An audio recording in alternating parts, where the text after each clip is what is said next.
Olá pessoal, seja bem-vindo ao canal Educar. No vídeo de hoje vamos falar sobre um assunto sempre muito debatido nas redes sociais, né, nos círculos de refrigeração e climatização, que é o curto-circuito do ar, né?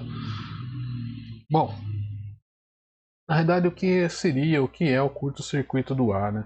Essa expressão é comumente utilizada no mercado de climatização e refrigeração. O curto-circuito ocorre quando o ar suflado pelo ventilador sofre alguma interferência física em sua trajetória, de forma que, ao ser admitido pelo trocador de calor, está com a temperatura fora da faixa de trabalho, isto é, que foi projetado. Dessa forma, afetará a condição de funcionamento do equipamento. Isto ocorrerá em duas situações. No caso da unidade evaporadora, a admissão da temperatura do ar estará abaixo do especificado, isso é, do projetado, e dessa forma poderá provocar o congelamento do trocador de calor. E na condensadora é o inverso. A admissão do ar com temperatura acima do especificado provoca o aquecimento excessivo do trocador de calor, e dessa forma poderá afetar o rendimento do equipamento. Bom, por que eu quis falar sobre esse assunto? Recentemente eu parei no estacionamento de uma grande loja da minha cidade e comecei a observar a instalação de vários splits, né, posicionados ao lado do estacionamento. E me chamou muita atenção, né, a forma com que ele foi instalado, né, e me perguntei, né, o que teria acontecido para a instalação ter ocorrido daquela forma. Longe, né, não quero aqui de forma alguma criticar ou entrar no mérito, né, em descobrir o motivo que levou, né, o caso, a empresa ou o profissional a fazer a instalação, como veremos a seguir nas imagens, pois os motivos podem ter sido vários e podemos relacionar como sendo solicitação do próprio cliente, né, que nesse caso está ciente da situação, falta de espaço disponível, ou os painéis metálicos que nós vamos observar logo depois foram colocados depois da montagem das unidades externas. Quer dizer, a pessoa que instalou os equipamentos não sabia que depois iria ser instalados os painéis. Bom, para a gente ter essa ideia, né, de como está instalados os equipamentos, a gente observa o seguinte: existe uma parede lateral, né, de alvenaria, né, ao entorno dessa loja. Existem esses painéis metálicos que estão em torno, né, que é um painel de acabamento, questão de estética, né, da loja. E observe que acima dos equipamentos, né, existe uma cobertura metálica, um telhado, né? Só que próximo, muito próximo, né, das instâncias, né, da saída e descarga do equipamento. Todos sabemos, né, que a admissão do ar, né, ocorre pelas laterais, por essas entradas passam pelo condensador, aqui também, né, em todos, também nessa imagem, e a saída do ar quente ocorre aqui em cima. Porém, né, a ideia, né, dessa imagem é detalhar que é o curto-circuito que poderá ocorrer, né?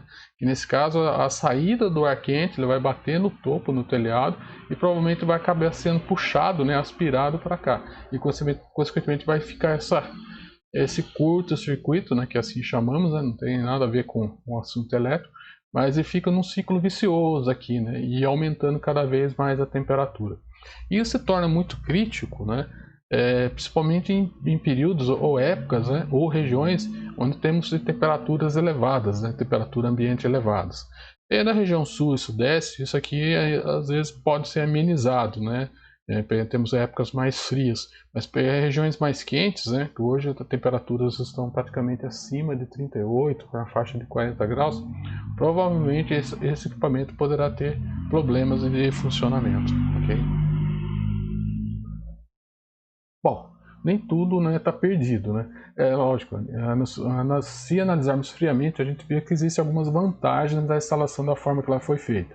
Eu citaria algumas delas, que seria a proteção contra raios UV do sol, que não acaba degradando os painéis, a parte plástica. Proteção contra chuvas e queda de granizo, que também é muito importante, isso é uma coisa recorrente que sempre está acontecendo. E possibilidade de fazer a manutenção em dias de chuva, né, com aquela cobertura. Então facilita muito para quem é a equipe de manutenção. Porém, existem as desvantagens, né? Como citei, que é a proposta desse vídeo, né? Que é o que? Da forma que está e como está ocorrendo o curto-circuito do ar, acaba havendo a elevação da temperatura de condensação, principalmente em dias quentes, como citei, e consequentemente a elevação da temperatura interna do compressor. Quais as consequências, né? A temperatura interna elevada, né, do compressor, ele acaba acelerando a degradação do óleo lubrificante, que é o óleo interno para lubrificar as partes móveis, né? E acaba ocorrendo o desgaste prematuro dos componentes mecânicos internos do compressor. Também afeta o rendimento do equipamento e contribui, né, para o aumento do consumo elétrico, né? E dessa forma, um maior gasto mensal com energia elétrica. Bom, é importante ressaltar que, independente da razão, o motivo, né, a ideia é olharmos o manual do fabricante e ver qual seria, se há ou não a recomendação para esse tipo de situação. Isso que é muito importante. E nesse caso, estamos tratando de um ar-condicionado split, que independente da unidade interna, pode ser um piso-teto, um cassete, ou tipo embutido, a recomendação é válida para a unidade externa, vai ser sempre a mesma, então independente da unidade interna. Tá? Nesse caso também, esse vídeo tem a proposta de ser um alerta que em muitos casos, né, se eventualmente existir, não esse caso específico, né, mas casos semelhantes, podem ocorrer avarias repetidas, né, em curto espaço de tempo dos compressores em função desse curto-circuito. E pode ocorrer, pelo fato de não ter sido respeitado as recomendações do fabricante, o fabricante não dá a garantia que existe por lei, porque a instalação ela não respeitou, não seguiu as recomendações do fabricante. Então isso é um detalhe que é muito importante para os profissionais, né, se atentarem e observarem. Bom, como está a recomendação do fabricante? Observamos que realmente ele prevê a instalação com uma cobertura acima, né? Temos aqui a descarga do ar, né? O ar quente, temos a admissão do ar pela lateral, né? Recomenda também um espaçamento mínimo, né? No caso de uma parede, né? No caso não poder ser encostado, né? Nesse caso, né, a gente vê que o espaçamento mínimo recomendado pelo fabricante para um equipamento de 9.000, o mínimo necessário seria de 650 mm, né, e de máquinas de 12 a 22.000 BTUs na faixa de 800 mm. Interessante destacar o seguinte: a limitação de espaço é somente na parte superior e traseira, mas observem que as laterais, que seria a parte frontal, que seria essa, e o lado esquerdo e o lado direito estão livres, né? Isso quer dizer que seria necessário e deve ser previsto a admissão também de ar, né, pelas laterais, correto? No caso, né, aqui temos agora condensadoras maiores, né, na faixa de 36 a 60 mil.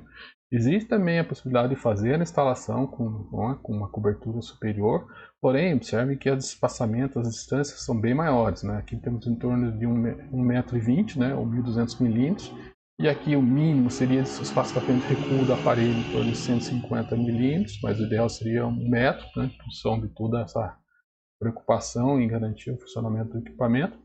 Certo? E observem também que existe a preocupação de ter passagem, né, livre pelas laterais. Então a limitação é somente a parte superior e traseira. As laterais, a parte deve ser totalmente livre para a admissão do ar externo. Bom, pessoal, o propósito desse conteúdo é meramente informativo e educativo, né?